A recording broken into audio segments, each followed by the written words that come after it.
لا شريك له تعظيما لشأنه وأشهد أن محمدا عبده ورسوله الداعي إلى رضوانه صلى الله عليه وعلى آله وأصحابه وإخوانه أما بعد. Kaum muslimin dan muslimat yang saya cintai dan saya muliakan, rahimani wa rahimakumullah. Semoga Allah Subhanahu wa taala senantiasa mencurahkan rahmatnya kepada kita sekalian. Insyaallah taala pada kesempatan malam yang berbahagia ini kita akan menyampaikan satu tema kajian yang cukup penting dan bagus, yaitu bersegera dalam beramal. Dan bersegera dalam beramal ini jamaah sekalian adalah sifat para nabi dan rasul alaihi wassalatu wassalam. Sebagaimana yang Allah Subhanahu wa taala sebutkan di surah Al-Anbiya di ayat yang ke-90. Allah Subhanahu wa taala memuji mereka. Innahum kanu yusari'una fil khairati wa yad'unana ragaban wa rahaban wa kanu lana khashi'in. Sesungguhnya mereka itu para nabi dan rasul alaihi wassalatu wassalam senantiasa berlomba dalam melakukan kebaikan. Maksudnya kata Al-Mawardi Asy-Syafi'i rahimahullah, ay yubadiruna fil a'malis salihah, yaitu mereka selalu bersegera di dalam amalan-amalan saleh. Wa yad'unana raghaban wa rahaban, dan mereka juga senantiasa beribadah, berdoa kepada kami, kata Allah, dalam keadaan harap dan takut. Maksudnya kata Al-Baghawi Asy-Syafi'i rahimahullah, raghaban fi rahmatillah wa rahaban min adabillah. Mereka senantiasa berharap rahmat Allah dan takut azab Allah. Wa kanu lana khashi'in, dan mereka, kata Allah, adalah orang-orang yang khusyuk kepada kami. Apa yang dimaksud dengan khusyuk jamaah sekalian? Khusyuk adalah sebagaimana disebutkan oleh ahli tafsir Al-Allamah Abdurrahman bin Nasir As-Sa'di rahimahullah,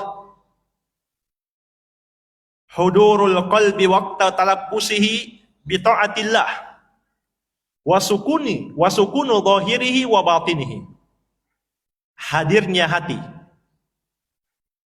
saat melakukan ketaatan kepada Allah dan tenangnya lahir dan batinnya. Maksudnya badannya tenang, demikian pula hatinya tenang. Itu makna khusyuk. Jadi kalau ada orang sholat yang terlalu banyak bergerak tanpa dibutuhkan, maka itu keluar dari makna khusyuk. Sedikit-sedikit bergerak, sedikit-sedikit bergerak, padahal tidak dibutuhkan. Sedangkan khusyuk maknanya tadi hadirnya hati ketika taat kepada Allah, baik dia ibadah dalam bentuk sholat maupun berdoa. Demikian pula tenangnya lahir dan batinnya. Maksudnya anggota badannya dan hatinya. Itu makna khusyuk. Inilah jamaah sekalian sifat para nabi dan rasul alaihi wassalatu wassalam. Mereka senantiasa berlomba melakukan amal soleh, bersegera untuk melakukan amal soleh, dan mereka melakukannya dengan harap dan takut kepada Allah. Maksudnya mengharap rahmat Allah adalah mengharap surganya. Jadi Allah Subhanahu wa taala pernah berfirman dalam hadits qudsi kepada surga, "Anti rahmati arhamu biki man asya'u min ibadi." Engkau surga adalah rahmatku, aku rahmati denganmu siapa saja yang aku kehendaki dari hamba-hambaku. Jadi siapa yang bersegera dalam beramal soleh dengan penuh harap dan takut, dan mereka juga khusyuk, maka dia telah mengikuti ibadah dan jalan para nabi dan rasul alaihi wassalatu wassalam. Itulah ibadah yang paling tinggi, ibadah yang Allah puji dalam surah Al-Anbiya di ayat yang ke-90. Kemudian jemaah sekalian, amal saleh yang dimaksud di sini yang terpenuhi dua syarat. Jadi bersegera untuk melakukan amalan, bersegera untuk beramal, maksudnya amal yang terpenuhi di dalamnya dua syarat. Dan inilah maksud Allah Subhanahu wa taala menciptakan hidup dan mati. Perhatikanlah firman Allah Subhanahu wa taala dalam surah Al-Mulk. Allah menegaskan, "Alladzi khalaqal mauta wal hayata liyabluwakum ayyukum ahsanu amala." Dialah Allah yang menciptakan kematian dan kehidupan untuk menguji kalian, siapakah di antara kalian yang paling bagus amalannya. Perhatikan jemaah sekalian, bersegera untuk beramal soleh, tapi harus memenuhi dua syarat. Dan Allah menciptakan kematian dan kehidupan untuk menguji manusia, siapa di antara mereka yang paling bagus amalannya. Apa makna jemaah sekalian? Amalan yang paling bagus, amalan yang terbaik. Imam sekaligus ahli ibadah, Ahlus Sunnah wal Jamaah Al-Fudail bin Iyad rahimahullah, beliau menafsirkan yang paling bagus amalannya adalah huwa akhlasuhu wa aswabuhu, yang paling ikhlas dan yang paling benar. Ikhlas dalam syariat maknanya apa jemaah sekalian? Memurnikan seluruh ibadah hanya untuk Allah yang satu saja. Tidak boleh tercampur dengan syirik sedikit pun juga. Tidak boleh tercampur dengan riya, sum'ah, dan semua yang bisa merusak amalan. Itu makna ikhlas dalam syariat. Dan yang paling benar, qalu ya Aba Ali ma akhlasuhu wa aswabuhu. Maka mereka bertanya kepada Al-Fudail bin Iyad, apa yang dimaksud yang paling ikhlas dan yang paling benar? Maka beliau mengatakan, innal amal idza kana khalisan wa lam yakun sawaban lam yuqbal. Sesungguhnya amalan, jika dia ikhlas, murni hanya untuk Allah, tapi tidak benar, tidak akan diterima.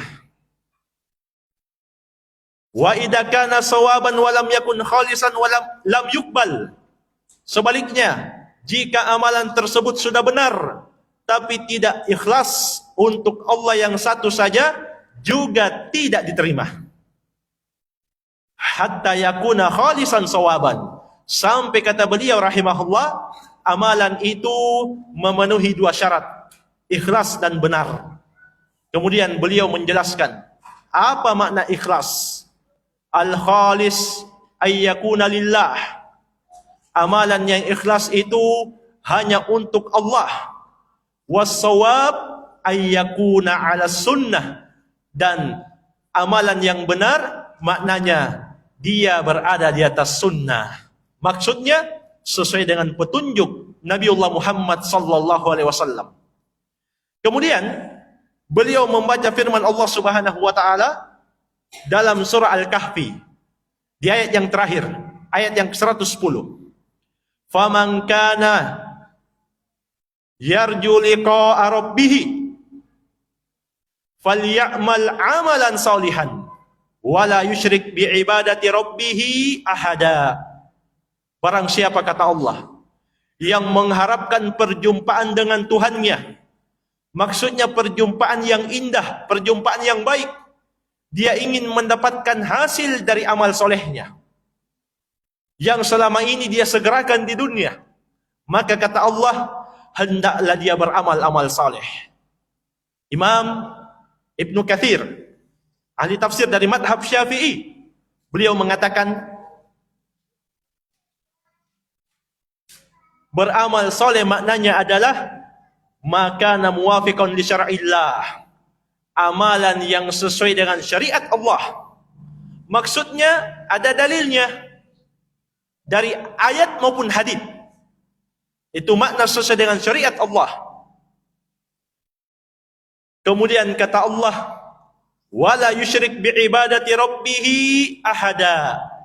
Jangan pernah dia mempersekutukan Tuhannya dengan siapapun juga, dengan apapun juga di dalam beribadah kepadanya. Maksudnya kata Imam Ibnu Katsir rahimahullahu taala, wa huwa alladhi yuradu bihi wajhullahi wahdahu la syarika lahu. Maksudnya adalah amalan yang diharapkan dengannya wajah Allah semata, tidak boleh ada sekutu dengannya.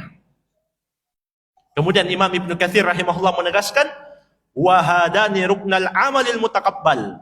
Inilah dua rukun amal yang diterima. La budda ayyakuna khalisan lillah. Tidak boleh tidak, harus ikhlas, dipersembahkan hanya untuk Allah Subhanahu wa taala. Sawaban ala syariati Rasulillah sallallahu alaihi wasallam. Kemudian benar, tepat di atas syariat Rasulullah Muhammad sallallahu alaihi wasallam. Inilah jamaah sekalian, dua syarat ibadah yang selalu kita harus segerakan agar supaya kita mendapatkan perjumpaan yang indah, perjumpaan yang baik dengan Rabb kita Allah Subhanahu wa taala. Baik. Kemudian jemaah sekalian,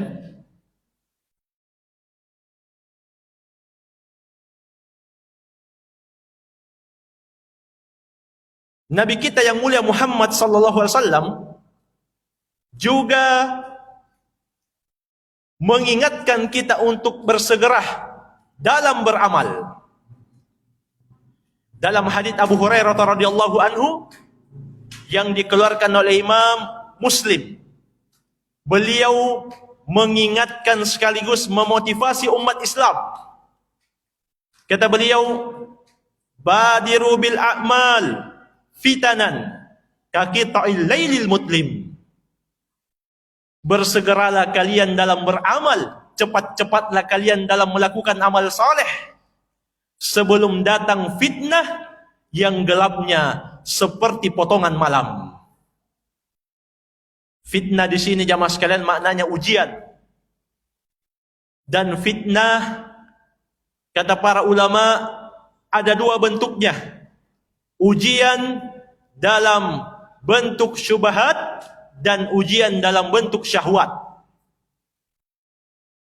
Sampai-sampai kata Nabi sallallahu alaihi wasallam, dahsyatnya fitnah ini yang seperti potongan malam yang sangat gelap.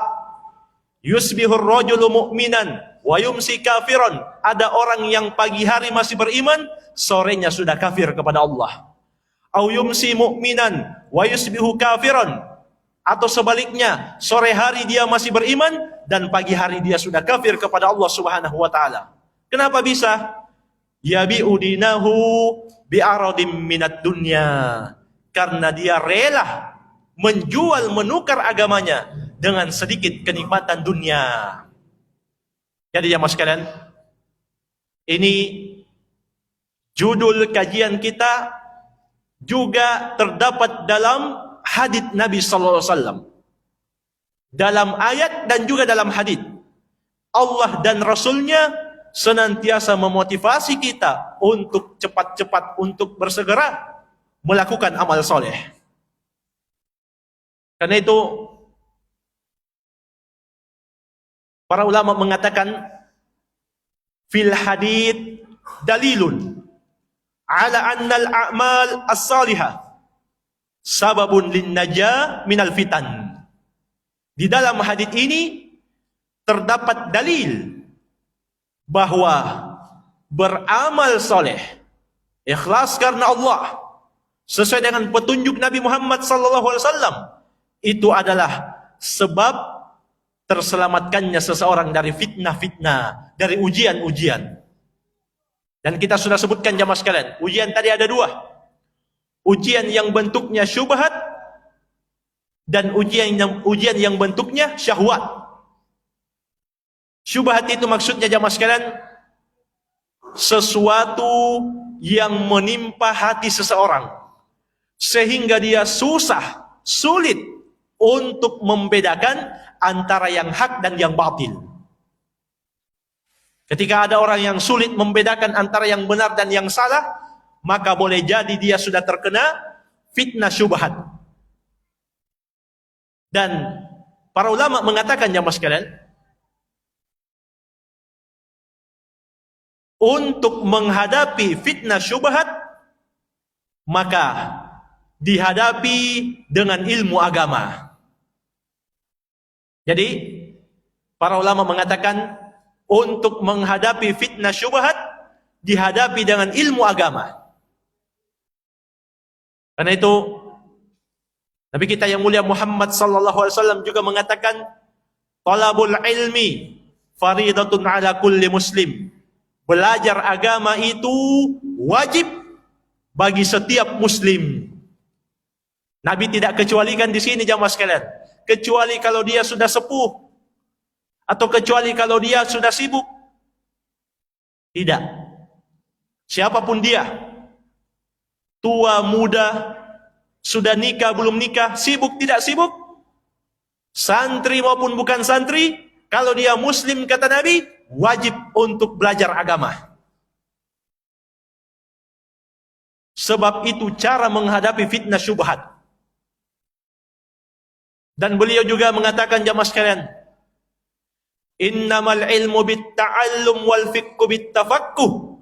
Sesungguhnya ilmu agama itu didapat dengan cara belajar, dan sesungguhnya fikih, pemahaman tentang hukum hanya didapat dengan cara berusaha untuk memahami.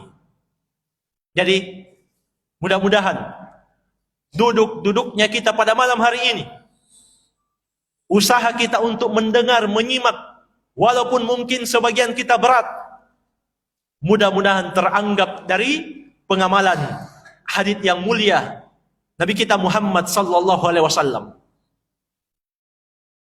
Karena itu jamaah sekalian, Allah Subhanahu wa taala berfirman, wal asr, demi masa, innal insana lafi khusr, sungguh semua yang namanya manusia pasti celaka. Jadi Allah Subhanahu wa taala bersumpah bahwa seluruh manusia pasti rugi, pasti celaka, kecuali yang memiliki 4 sifat. Ini Allah sebutkan dalam surah Al-Asr. Semua manusia akan rugi kecuali yang memiliki 4 sifat. Apa itu? Illal ladina amanu wa amilus solihat wa tawasaw bil haqqi wa tawasaw bis sabr. Sifat yang pertama, kecuali orang-orang yang beriman. Dan Al-Mufassir Abdurrahman bin Nasir As-Sa'di rahimahullah mengatakan, Wala yakunul iman bidunil ilmi. Tidak mungkin benar keimanan seseorang tanpa ilmu. Fahuwa far'un anhu la yatimmu illa bihi. Yang namanya ilmu itu bagian dari iman. Tidak akan sah keimanan seseorang tanpa ilmu. Perhatikan jamaah sekalian. Mungkinkah keimanan seseorang benar yang diinginkan dalam ayat ini kalau iman itu tidak dibangun di atas ilmu? Jawabannya tidak mungkin. Apa yang mau diimani kalau seseorang tidak punya ilmu? Dan kita juga sudah sebutkan bahwa ilmu itu untuk menghadapi fitnah syubhat. Ini sifat yang pertama. Berilmu, beriman dia, agar supaya dia keluar dari orang yang Allah sumpahi celaka. Kemudian sifat yang kedua, wa amilus salihat. Dia beramal-amal soleh. Maknanya itu tadi terpenuhi dua syarat, ikhlas dan mengikuti sunnah, mengikuti Nabi SAW. Kemudian sifat yang ketiga, watawasau bil haqqi, saling berpesan, saling mengingatkan tentang iman dan amal soleh, saling memotivasi untuk beriman dan beramal. Watawasau bis sabar. Kemudian ini sifat yang keempat, saling menasihati, saling mengingatkan, saling memotivasi untuk bersabar. Jadi jamaah sekalian, inilah di antara orang yang selamat, dia beramal-amal soleh. Kemudian fitnah yang kedua adalah fitnah syahwat. Yang dimaksud contohnya adalah fitnah lawan jenis. Untuk laki-laki terkhusus Nabi ingatkan dalam hadits Usama bin Zaid radhiyallahu anhuma yang dikeluarkan oleh Al-Bukhari dan Muslim. Nabi kita yang mulia Muhammad sallallahu alaihi wasallam mengatakan, "Ma taraktu ba'di fitnatan adarra 'ala ar-rijal minan nisa." Aku tidak meninggalkan setelahku fitnah, ujian yang lebih berbahaya untuk kaum laki-laki melebihi ujian fitnah wanita. Ini khusus untuk kaum laki-laki. Dan mungkin saja bisa menimpa siapa saja. Tua, muda, habis nikah atau belum nikah. Sebab Nabi datangkan dalam lafaz umum.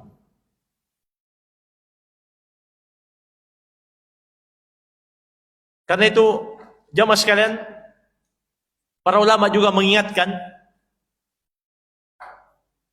fikiran-fikiran yang jorok, niat-niat yang buruk, itu asalnya dari pandangan manusia. Makanya syariat memerintahkan kita untuk selalu menundukkan pandangan. Apalagi jamaah sekalian, ini di era medsos. Gambar-gambar yang tidak bagus, yang tidak sopan, yang tidak senonoh itu kadang tidak perlu dicari, datang sendiri di ponsel orang, datang sendiri di ponsel seseorang. Maka Allah Subhanahu wa taala mengatakan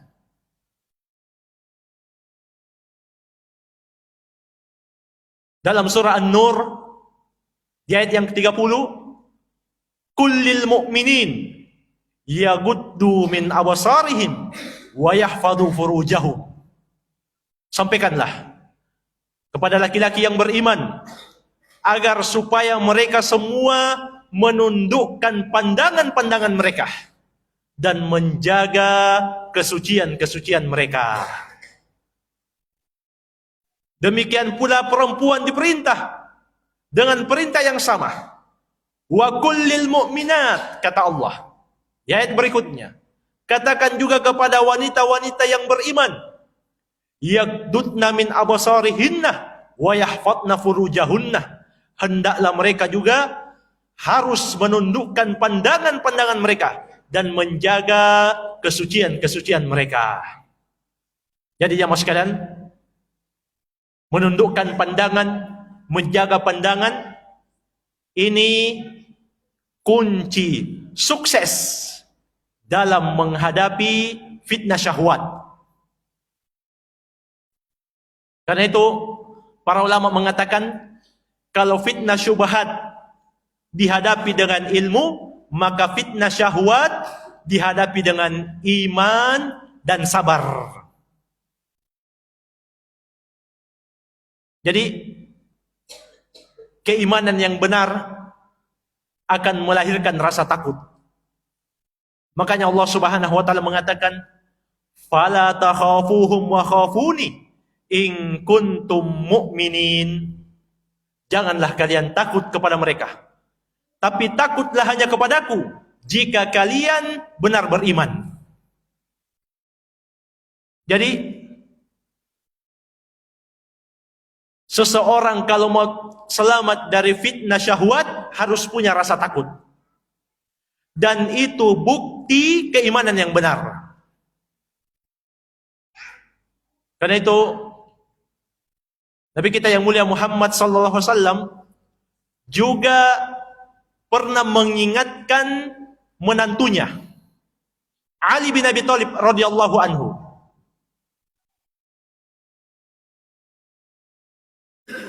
Kata beliau, "Ya Aliyu, wahai Ali, la tutbi'in nadratan nadratah, fa inna lakal ula wa laysat lakal akhirah." Jangan kamu ikutkan pandanganmu yang pertama dengan pandanganmu yang berikutnya. Karena pandangan yang tidak sengaja di awal itu dimaafkan dan tidak untuk pandangan berikutnya. Jadi kalau kita melihat yang haram tidak sengaja di jalan, ketika kita naik motor atau berjalan kaki, maka saat itu kita harus tundukkan pandangan kita. Allah akan maafkan ketidaksengajaan di awal. Tapi setelahnya kalau kita sengaja, tidak lagi. Maka itu akan tercatat dosa. Dan jamaah sekalian, menundukkan pandangan karena Allah terhitung ibadah. Menjaga pandangan dari lawan jenis karena Allah Subhanahu wa taala itu akan terhitung ibadah. Kemudian jamaah sekalian, yang membantu kita untuk menghadapi fitnah syahwat adalah sabar untuk menjalankan perintah dan menjauhi larangan. Allah Subhanahu wa taala mengatakan,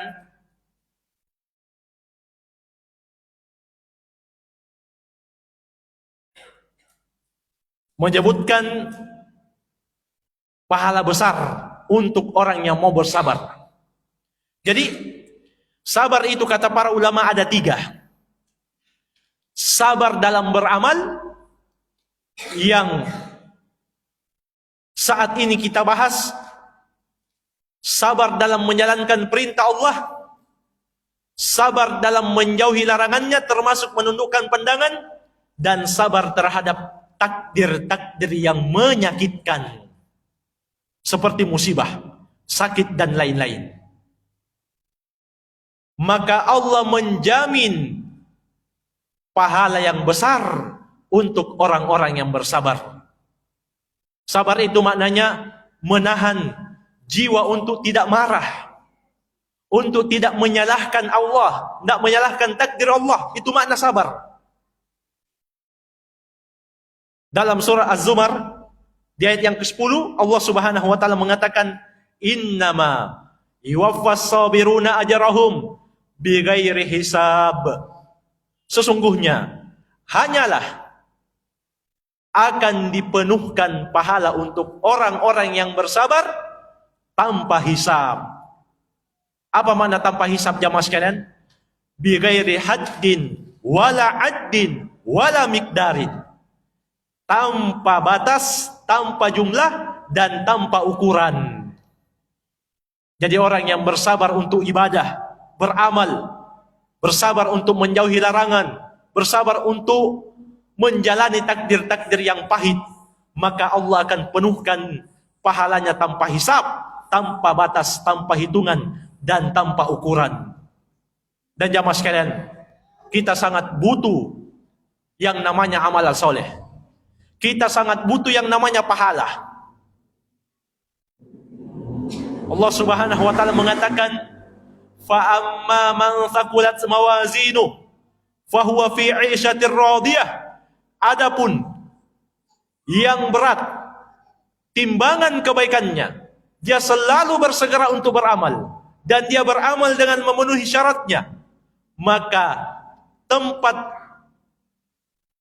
tinggalnya, kata Allah, adalah kehidupan yang diridhoi. Maksudnya, kata para ulama, kehidupan surga. Itulah jamaah sekalian tujuan akhir manusia. Kalau bukan surga, neraka. Itu akhir perjalanan hidup kita. Sebaliknya, kata Allah, wa amma man khaffat mawazinuhu fa ummuhu hawiyah. Adapun orang yang ringan timbangan kebaikannya, maka tempat kembalinya neraka hawiyah. Jadi hanya ada dua kelompok. Orang yang berat timbangan amal kebaikannya dan orang yang ringan amalan kebaikannya. Jadi Nabi kita yang mulia Muhammad sallallahu alaihi wasallam mengatakan, cepat-cepatlah beramal sebelum datang dua fitnah tadi, syubhat dan syahwat. Sampai-sampai ada orang yang paginya dia masih mukmin, sore dia sudah kafir. Atau sorenya dia masih mukmin, paginya dia sudah kafir. Kenapa? Karena dia menjual agamanya, menukar agamanya dengan sedikit kenikmatan dunia. Ya mas sekalian, dan ini nyata, fakta. Di sebagian daerah itu, termasuk daerah Cilacap sana di kampung laut, itu tidak sedikit dari kaum muslimin yang tergoda, terjebak dengan bantuan dari misionaris yang memang punya tujuan misi untuk memurtadkan kaum muslimin sebanyak-banyaknya. Sampai-sampai disebutkan dalam informasi tersebut, mereka itu misionaris rela meninggalkan kehidupan yang mewah di barat sana. Rela meninggalkan fasilitas-fasilitas yang mereka miliki untuk tinggal di pedalaman-pedalaman Indonesia. Untuk apa? Untuk memurtadkan kaum muslimin sebanyak-banyaknya. Jadi Nabi ingatkan memang, beramal segera sebelum datang masa-masa sulit seperti itu. Padahal jamaah sekalian, kehidupan dunia itu kalau sudah terkumpul aman, sehat, dan punya makanan yang bisa dikonsumsi, itu kata Nabi seakan seseorang sudah menguasai dunia. Karena itu beliau katakan dalam hadits Ubaidullah bin Mihsan yang dikeluarkan oleh Imam At-Tirmidzi, Ibnu Majah, dan lafaz ini milik Imam At-Tirmidzi. Nabi kita yang mulia Muhammad sallallahu alaihi wasallam mengatakan,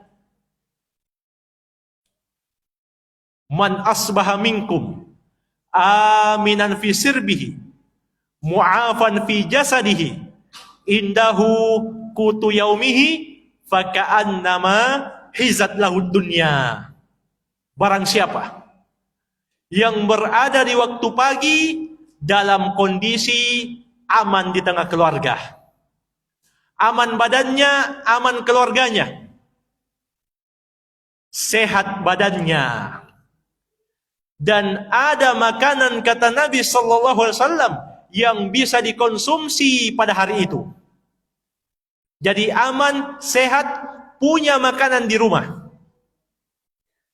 Siapa yang berada dalam kondisi ini, kata Nabi, faka'annama hizat lahud dunya, seakan dunia itu sudah terkumpul untuknya. Jadi di dunia ini hidup tidak akan lama.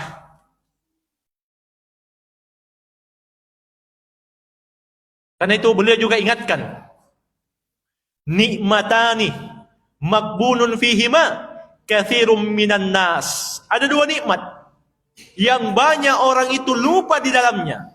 Dan para ulama mengatakan, jamaah sekalian, ketika nikmat ini sudah hilang, baru seseorang sadar ternyata nikmat itu berharga.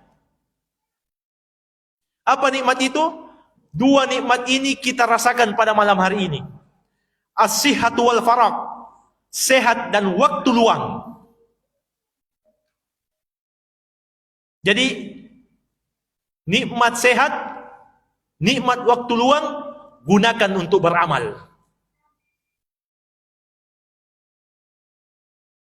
Dan itu jamaah sekalian, juga dalam hadis yang lain, Nabi ingatkan kita untuk perbanyak ibadah, segera beramal, sebelum kita mendapatkan 5 rintangan dan hilang 5 nikmat. Beliau mengatakan, iqtanim khamsan qabla khamsin, manfaatkan betul 5 hal sebelum datang 5 lawannya. Apa itu? Syababaka qabla haramik, waktu mudamu sebelum datang waktu tuamu.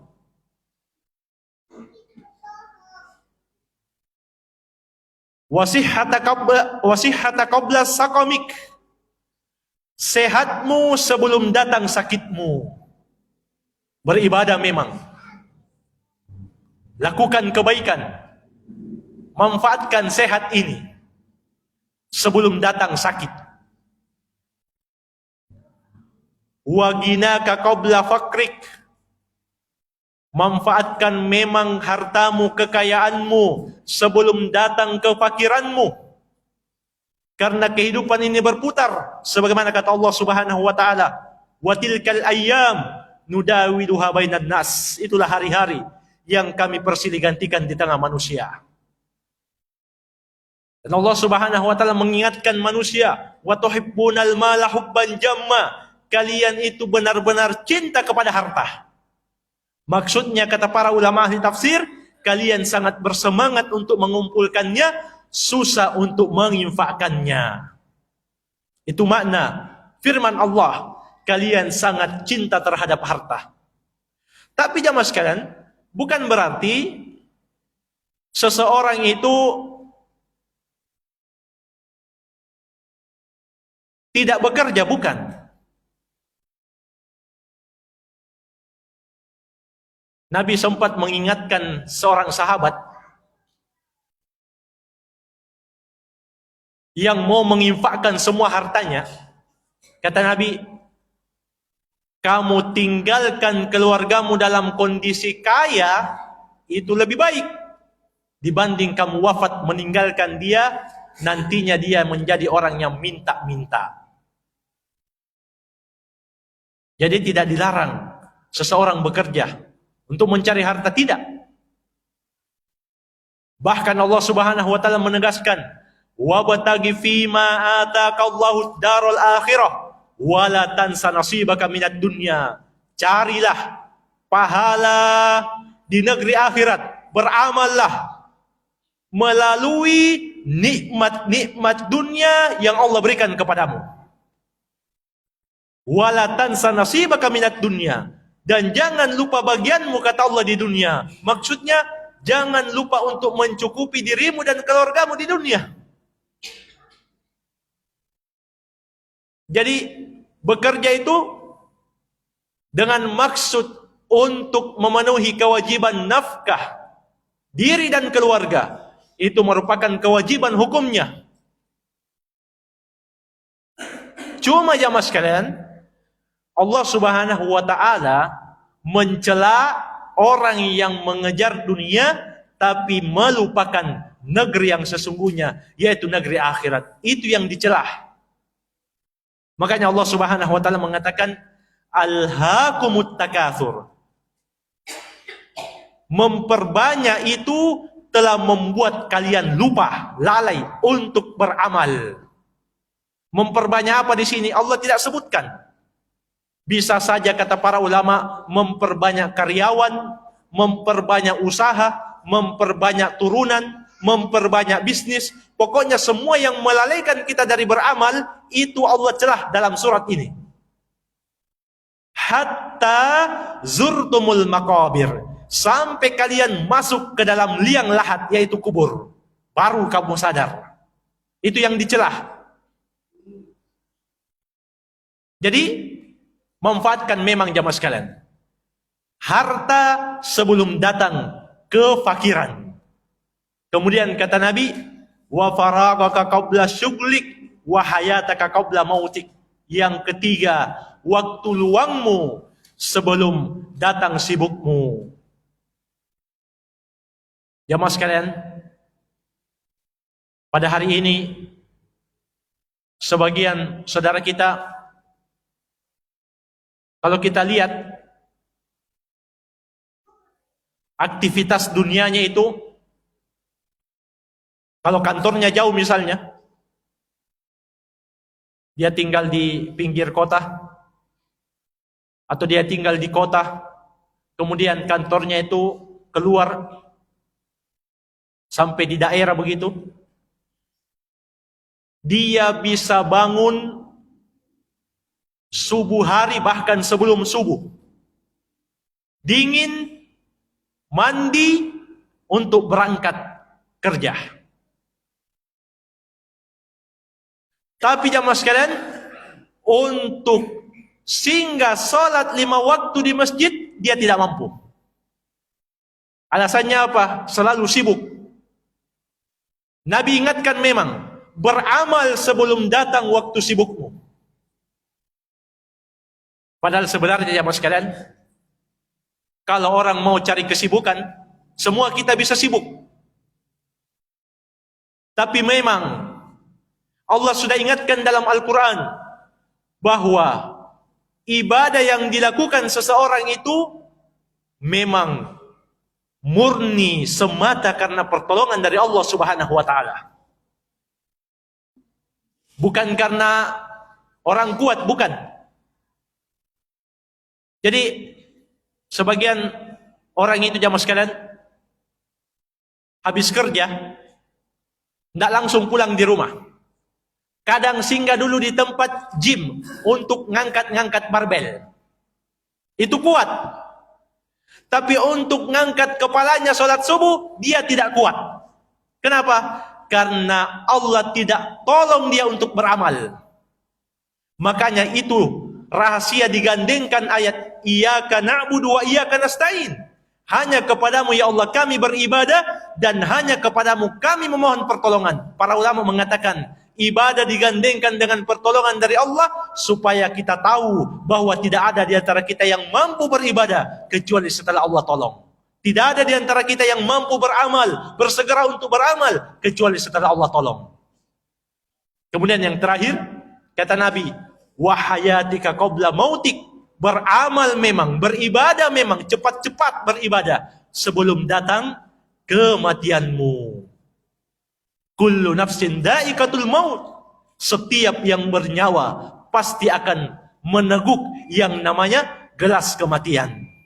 Baik, jemaah sekalian, semoga Allah Subhanahu wa taala memberikan kita semua pertolongan, bimbingan, dan semangat untuk selalu beramal, untuk selalu bersegera dalam beribadah dengan memperhatikan syaratnya, ikhlas hanya untuk Allah dan di atas dalil, di atas petunjuk Nabi Muhammad sallallahu alaihi wasallam. Mungkin saja yang bisa kita ambil pada malam hari ini. Jazakumullah khairan atas kesempatan dan perhatiannya. Semoga bermanfaat dan Allah Subhanahu wa taala mempertemukan kita di waktu-waktu yang baik dan di tempat-tempat yang baik pula. Subhanakallahumma bihamdik, asyhadu an la ilaha illa anta astaghfiruka wa atubu ilaik. Walhamdulillahirabbil alamin. Wassalamualaikum warahmatullahi wabarakatuh.